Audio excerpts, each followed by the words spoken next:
جب حضرت علی پاک نے عرض کی نا نبی پاک علیہ السلام کی بارگاہ میں، تو پھر آگے سے نبی پاک علیہ السلام نے خوش ہو کے فرمایا علی تمہیں مبارک ہو، اے علی تمہیں علم مبارک ہو، تم نے علم کے سمندر سے پی پی کے خوب پیاس بجھائی ہے۔ اور پھر آگے حضرت علی پاک بھی یہ ارشاد فرما رہے ہیں جو نبی پاک علیہ السلام کی طرف سے عطا ہوا، فرمایا 5 باتیں مجھ سے لے لو، اور اگر اونٹوں پر بیٹھ کر بھی یہ 5 باتیں ڈھونڈنے نکلو گے تمہارے اونٹ تھک جائیں گے، لیکن یہ 5 باتیں تمہیں نہیں ملیں۔ اور انہوں نے پہلی بات کیا ارشاد فرمائی؟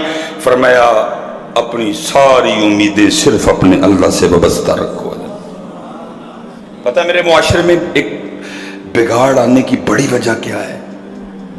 اسی ایک دوجے تو امیداں لا بیٹھے ہیں۔ تیرے معاشرے میں بگاڑ آنے کی ایک بڑی وجہ اسی امیداں ایک دوسرے کو لا لیں نہیں ہے۔ فرمایا امید صرف اپنے اللہ سے۔ اگر تیرا اللہ چاہے گا تو تجھے پیناڈول سے آرام آئے گا، پیناڈول خود تجھے آرام نہیں دے سکتی۔ جو ہمارے نبی پاک علیہ السلام مختار نبی ہیں، اللہ نے اپنے دوستوں کو اپنے مقربین کو اختیار دیے ہیں، لیکن ان اختیارات کے باوجود بھی وہ اللہ کی بارگاہ میں کیا عرض کر رہے ہیں؟ وَأُبْرِئُ الْأَكْمَحَ وَالْأَبْرَصَ وَأُحْيِي الْمَوْتَى، یہ عیسیٰ علیہ السلام ہے، وہ کہہ رہے ہیں یہ مجھے میرے اللہ نے یہ اختیار دیے، لیکن آگے کیا عرض کی؟ بِإِذْنِ اللہ، اس کے اذن سے، اس کے حکم سے۔ یہ سارا بگاڑ کیوں آیا میرے معاشرے میں؟ ہم نے ایک دوسرے سے امیدیں لگا لی ہیں۔ نہیں ہے جیو بیلی سب جگ بیلی، ہن بیلی بھی بیلی ہے۔ یہ حضرت سیدنا معروف کرخی رحمت اللہ تعالی علیہ، یہ بہت بڑے شیخ ہیں سلسلہ علیہ قادریہ شریف کے، سیدنا معروف کرخی رحمت اللہ علیہ۔ آپ کی بارگاہ میں نا کوئی بندہ آیا، آ کے عرض کرتا ہے حضرت مجھے یہ بتائیں میں اپنے رب تک کیسے پہنچوں گا؟ ساڑھے نہ بھی بڑے بڑے آگے سر کپان دینے تھے حضرت، اللہ معاف فرمائے رب نہ ہوا کوئی اس طرح کی چیز ہوئی جو میں نے جیب میں رکھی اور نکال کے آپ کو دے دوں گا حضرت، تو عمرہ لگ جاندی ہیں حضرت، کوئی ہے جس پہ کرم ہوتا ہے۔ ساڑھے نہ بھی لوگ بڑا لڑ کے گئے جی مینو رب چاہیے، لیکن حضرت سلطان باہو نے کمال کا فرمایا بھائی گل یاد رکھی، رب انہاں نوں لبدا باہو نیشتاں جنہاں دیاں سچیاں ہو، اپنی نیت سچی رکھنا تجھے ضرور اس کا راستہ ملے گا، نیت سچی رکھنا۔ حضرت کی بارگاہ میں کوئی شخص آیا کہ عرض کرتا شیخ یہ بتائیں میں اپنے رب تک کیسے پہنچوں گا؟ لکھا آپ نے اس کا ہاتھ پکڑا اور ایک امیر کے دروازے پہ لے گئے حضرت، اور امیر کے دروازے کی اس وقت کیفیت کیا تھی کہ اس کے دروازے پہ ایک غلام کھڑا تھا اور اس کی ایک ٹانگ ٹوٹی ہوئی تھی۔ آپ نے اس غلام کی طرف اشارہ کر کے سائل کا ہاتھ پکڑ کے آپ نے فرمایا جس دن تو اس غلام کی طرح ہو جائے گا پھر اس دن تجھے تیرے رب کا پتہ بھی مل جائے گا حضرت۔ مطلب کیا؟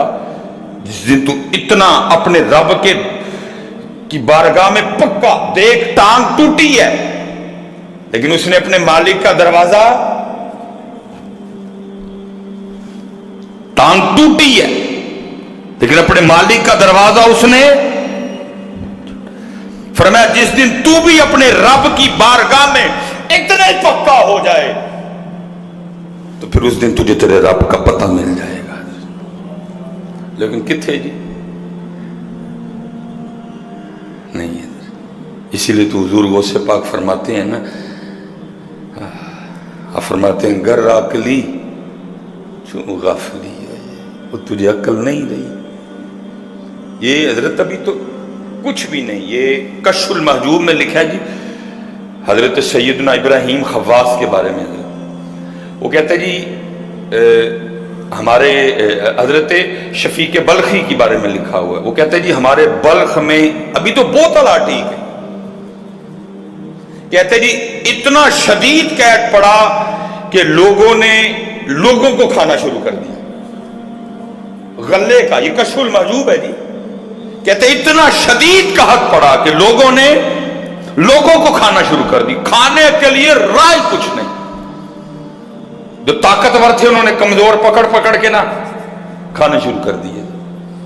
کہتے کچھ لوگ تھے، میں بھی بیٹھا تھا، اور ایک نا غلام بڑا جھومتا ہوا، جیسے اس کو ٹینشن ہی کوئی نہیں، اس کو اس قحط سے کوئی پریشانی. فرماتے قحط کیا صورت اختیار کر چکا ہے، بندوں نے لوگ کھانے شروع کر دی، لیکن فرماتے وہ اس طرح جھومتا ہوا بازار سے گزر رہے ہیں جیسے اس کو پریشانی کوئی نہیں، اس کو اس قحط سے کوئی ٹینشن ہی نہیں، لوگ لوگوں کو کھا رہے ہیں. کہتے ہیں مجھ سمیت لوگوں کو اس کا یہ انداز اتنا شدید قحط ہونے کے باوجود وہ اس کا جھومنا اتنا برا لگا کہ لوگوں نے اس کو پکڑ لیا اور کہنے لگے تجھے نہیں پتا اتنا شدید قحط پڑا ہوا، کھانے کے لیے سبزہ تک نہیں بچا کہ کھا کے اپنا پیٹ بھر لیں، لوگوں کو کاٹ کاٹ کے کھا رہے ہیں، اور یہ تیری اس خوشی کی وجہ کیا ہے؟ اس نے کہا بھائی میں کیوں قحط کا جو ہے نا وہ غم اپنے اوپر اوڑھوں، میں کیوں پریشان ہوں قحط سے؟ کہا بھائی کیوں؟ اس نے کہا میرا جو مالک ہے وہ بڑا امیر ہے اور اس کے گودام بھرے ہوئے ہیں غلے سے، جس کے مالک کے گودام غلے سے بھرے ہوں اس کو قحط سے پریشان ہونے کی کیا ضرورت ہے؟ اب فرماتے وہ تو یہ کہہ کے چلا گیا اور میں رونے لگ پڑا. میں نے کہا اے شفیق بلخی کیا ہوگا اس کا مالک، کتنا بڑا گودام ہوگا اس کے مالک کا؟ کوئی 20 کنال کا ہوگا، کوئی ایک مربع پہ ہوگا، کوئی ایک قلعے پہ ہوگا، کتنا بڑا اس کے مالک کا گودام؟ کیا وہ گودام ختم نہیں ہو سکتا؟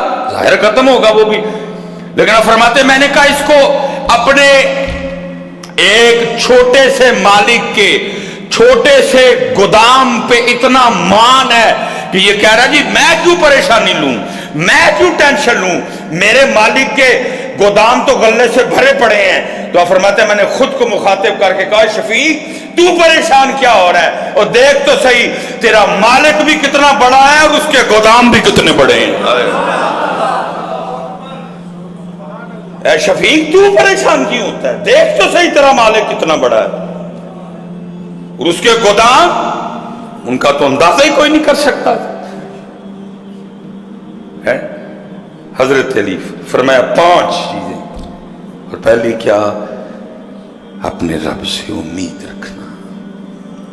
امید صرف اپنے، یہ ہم جتنے پریشان بیٹھے ہیں نا وجہ کیا ہے کہ صرف اوتھے امید کوئی نہیں، باقی سارے ہیں نا ایمان اتنا کمزور ہے. میں نے لوگوں کو پورے یقین سے یہ کہتے سے نہیں پیناڈول کھاتی ہے 10 منٹ میں آرام آ جائے گا. واہ بندیا تجھے پیناڈول پہ تو یقین ہے، تجھے اپنے رب پہ کوئی یقین نہیں. کبھی تو نے اتنے یقین سے نہیں کہا نہیں میں زور دی نماز پڑھ کے اپنی عرضی اپنے اللہ نو سنائی ہے وہ بس کام ہو جانا میرا. میں نے کبھی سلیمان تیرے منہ سے نہیں سنائی ہے کبھی. سلیمان کیا ہو گیا تیرے ایمان کو؟ میں نے کبھی تیری زبان سے یہ جملہ نہیں سنا. نہیں، میں نے عصر کی نماز پڑھ کے اپنا سر سجدے میں رکھ کے اپنے مالک کو اپنی عرضی سنائی ہے. میں نے اس کی بارگاہ میں عرض کی ہے ربا نئی دکان چلن رہی، میرے اللہ نہیں گاہے گا رہے، بھیج گاہک میری دکان پہ. میں نے کبھی سلیمان تیری زبان سے یہ جملے نہیں نکلتے سنے. میں اپنے اللہ نو کہہ کے آیا نا انشاءاللہ کام ہو جانا ہے. بتوں سے تجھ کو امیدیں، خدا سے نا امیدی، بتا تو صحیح کہ کافری کیا ہے. انشاءاللہ اگلے جمعے تک اللہ نے زندگی دی تو یہ حضرت مولا مرتضیٰ شیر خدا کے کلمات ہیں. تو باقی 4 پہ انشاءاللہ اگلے جمعے کچھ سیکھیں گے، کچھ سکھائیں گے. وما علینا الا